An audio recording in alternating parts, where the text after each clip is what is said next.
So, in a world where getting and keeping people's attention, particularly at events and conferences, webinars, that kind of thing, is so much harder, I think that the best speakers come to an event without enough content for every moment of their session.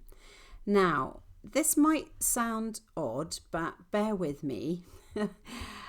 They're probably going to have like 50% of it ready, 20% which they will use, and then have like 30% in their back pocket in case their audience is full of excessively shy people. But they want to know that 50 to 80% of their session could be generated by engagement with the audience. I'm not necessarily right on the maths there, but hopefully you get my point. I suppose it's like thinking of it as being like a comedian, doing stand-up.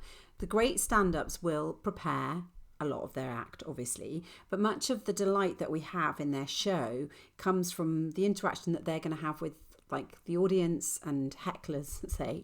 So a lot of their comedy will then end up becoming kind of off the top of their head based on the sort of things that the people are going to say to them and how the audience communicates with the comedian. So it makes the performance of this comedian a two-way conversation, and then the audience really buys into the content. They love it even more because their voice is being heard. They're part of the show, they're part of the act, and they feel more included, and it makes the content more relevant to them.